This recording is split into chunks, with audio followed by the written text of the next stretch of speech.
Do you want to blast your enemies in radiant light while you harvest their souls as fuel for your necrotic powers? Jump into the thick of battle and force your enemies to attack you with the new spells from patch number 8. Be the ultimate unholy tank of your party with this amazing build. What's up, your wonderful legends? Today we'll be making the ultimate magical tank using the new subclasses from patch number 8. This build is so good at tanking everything, numbers doesn't even matter. Just let this monster run in and watch it go nuclear with radiant/necro damage. We're gonna use one of my favorite spells, which is Spirit Guardian, as the base. With the current patch, it just made it better. This is because of the new Companion Challenge Oath from the Oath of the Crown Paladin. The Champion Challenge Oath can force your enemies to attack you for 10 turns with disadvantages. This is a powerful new spell that fills the gap of having a really tanky build, especially on encounters where the AI just ignores you. Now you can finally obliterate your enemies with your tanking prowess.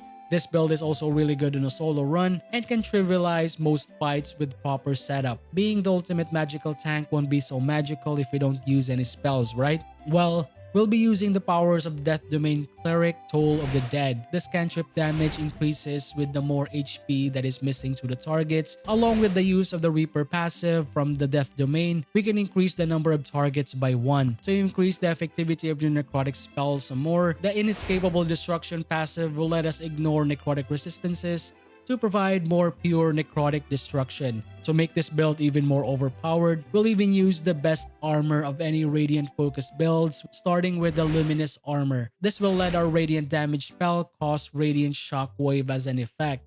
This will spread radiating orb charges on a 3-meter AoE. The radiating orb is a debuff that decreases your attack rolls by 1. Using the Spirit Guardian spell, this will spread the debuff to anything that is hit in its area. To increase the stacks even further, Luminous Gloves will also be used to stack 2 or more radiating orbs to anyone that is hit by radiant damage. This will start an effect chain reaction. When your enemies get radiant damage, they will in turn get a stack. While doing it, Radiant Shockwave will also spread those stacks to everyone in an area. Easily, you can get around 10 stacks in just one explosion. Pair this up with the Callous Glow Ring to add more radiant damage to illuminated targets, and I think you already imagine where I'll be going here. You can simply go nuclear by just standing there. Wondering how the necrotic spells get so overpowered? Well, it's the use of the spell staff of Cherished Necromancy. This bad boy is the best weapon for necrotic spell users, as it has a really cool passive called Heightened Necromancy.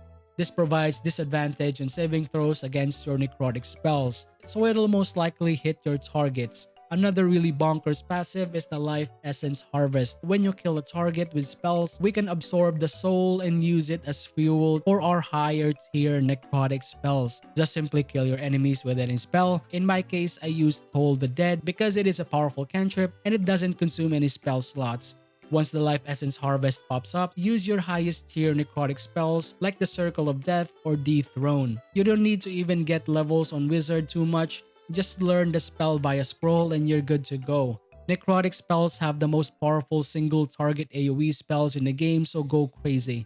Simply run in, spread radiating orb stacks, use Champion Challenge if you're the main tank of your party while zapping away with your necrotic spells. Simple and overpowered, right? To really be a proper tank, we'll need to go tanky. In our case, we just need to have high AC without going overboard. Just add the Cloak of Protection, which is a +1 to your AC and saving throw. Evasive Shoes, which is +1 to your acrobatics and AC. If you're the main tank, the Amulet of Greater Health for maximum constitution. This will be really good if you don't want to drop your Spirit Guardian charges when hit. Ring of Protection for plus AC and saving throw. Slap on a shield for more AC like the Viconia's Walking Fortress. Warp Headband to increase your intelligence to 17 for free. This will be really great for our necrotic spells which scale from our intelligence. With those items together, you'll get around 24 AC. Most of the gears are easily accessible in early acts, so it's not just an Act 3 thing. For added AC, just let our party member cast Warding Bot that is already a +1. Already your enemies will be struggling to hit you.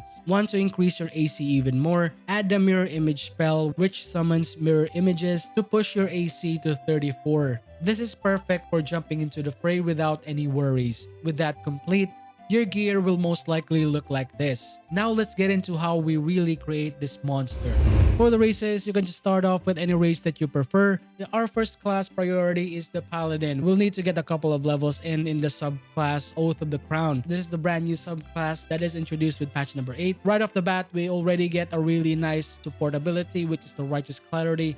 This will increase our proficiency bonus to our attack rolls from 10 turns. We can either add it to our ally or to ourselves. Abilities will most likely look like this. We'll be prioritizing dexterity most of all because we will be increasing our AC. Constitution is negligible. This is just really good for the early acts, Act 1 and 2, because once we get the Amulet of Greater Health, you can just respec and put other points on whatever you want. Third priority, Charisma, starting with our Paladin and our other classes that we'll be introducing later on. And the final one is Strength. This is just for the sake of your carry rate as well as the proficiencies of your martial weapons. Intelligence will automatically scale once you get the headpiece that you need from the Ogres. And that's basically it. Once you progress to level 2, we'll have access to our fighting style. We'll be selecting the defense from here. This will increase our AC by 1. For the prepared spells, you can get any preferred spells that you want. I'll just go with Compelling Duel and Command are one of the most important ones. Level 3 Paladin most likely will be having the most important action that we'll need for this build. That will be the brand new Champion Challenge. Again, this will compel enemies around you to attack the target, providing them with disadvantages for 10 turns. You also get the Turn the Tide, which is an AoE heal for non-enemy creatures. Reaching level 4 of our character, we will now move into our first multi-class of the build, which is the Cleric. We'll be jumping into the Cleric most of our early and mid-game fights, so we'll be taking the new subclass, the Death Domain. Outright, we'll gain the cantrip Toll the Dead. We deal 1 to 12 necrotic damage based on the missing HP of our enemies. We also have access to Reaper passive. This will increase the target of our cantrip by 1. And the cantrip that I selected most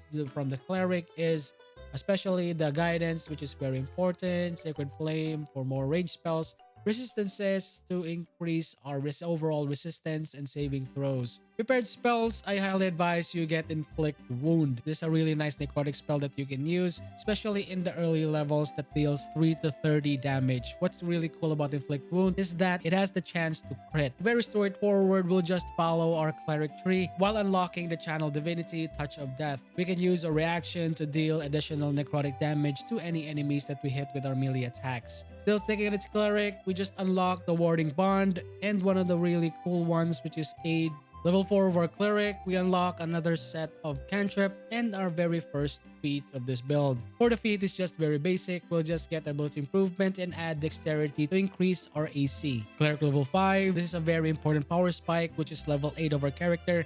We will have access to finally Spirit Guardian. This will be our bread and butter spell as the base, which will spread radiating orb charges to enemies that are hit by its area. Finally, level 7 of our Cleric, the build is quite susceptible to being slowed or maybe some difficulty terrain. With the help of the Freedom of Movement spell, that will prevent all of that. Enemies can't CC you most of the time, so Freedom of Movement is really useful. For the final levels of this build, we will just focus on the third subclass that we'll be needing, which is the Wizard. We will just finish up and increase the capability of our necrotic spells by unlocking a certain school of the Wizard. Firstly, the spells that you'll be needing here is just some utility spells or get any transmutation spells that you really like. Finally, level 12 of our build. So we will now take a specific school from the subclass of the Wizard, which is the Necromancy. We will be having the subclass feature, the Grim Harvest. Once we kill an enemy with a spell, we gain HP equal to twice of the spell slot that we used for it. Alright guys, as usual, this is the part of the video where I show you how to really optimize the build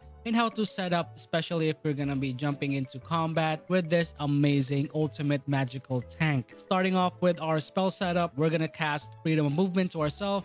This will eliminate that annoying difficulty terrain, which is one of the weakness of this very mobile tank that we have. The second one is using of Mirror Image. The purpose of this is to push our AC as much as possible to 34 so that we can really jump into the fray without any worries. So after that is Spirit Guardian and putting it up to the Spirit Guardian Radiant damage for the Radiant Orb buff and pushing it up to the highest level that we can. This will damage the enemies by 5 to 40 with each tick. So if ever you want to use, so we'll just start a battle. So we already have a couple of Radiating Orb stacks to our enemies. Occasionally we get lucky hits of critical like that, so we just got crit, doesn't matter. we can actually heal ourselves with so much. Right after that is we can use Champion's Challenge here, but at the moment is we won't be needing that because the purpose of this is to get more targets in our radiating orb range. So we'll just jump over this table, run to the boss so that they can get radiating orb once again to give us advantages so we can end our turn. Sometimes enemies get lucky and hit us, but that's very rare. Most likely it doesn't matter, they're gonna be hitting us once or what, like that. They can hit a crit, but it still doesn't matter. You can still use your bulwark or rebuke if you want to deal some force damage and prone them like that. Also trying to reposition, bring the daggers. Now the stacks of radiating orb are gone, and the boss just accidentally run to us, spread another stack of radiating orb charges. Now it just exploded. Gonna move a little bit to the back, hit that NPC right there, use the Champion's Challenge to provide the challenge to the enemies around us and disadvantages obviously. Use Champion's Challenge. Some of them were saved, some of them had the debuff. So if you noticed, they have the Champion Challenge, they now have disadvantage for 10 turns and they can't look away from us. So after that, we can use the Toll the Dead to finish up some enemies that we can so that we can fuel them for our necrotic damage. So we can use Toll the Dead, one enemy here and another target right here. So both of them just died. We can actually end our turn here, so we are good to go. And if you notice, we have consumed life essence here. We can use that later on, the next phase.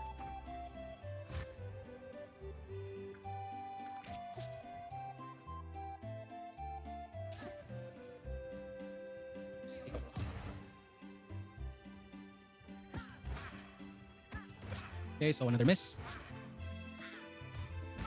Radiant explosion. Now we can actually use our consume life essence here and use this high tier Circle of the Dead spell. What's really cool about this is if you notice, it's a level 6 necromancy spell, and on our bars we don't even have any level 6 spell slots, but that doesn't matter. Consume life essence gives us that advantage, so we can just use that spell and then cast it. Some of the enemies got radiating orb because we just cast a spell on them. That is the power of the Callous Glow Ring. In effect, because they are illuminated, they will also get radiant damage. In turn, we'll also get radiant shockwave and spread radiating orb debuff. Really fun, right? They just run into us. They're dead.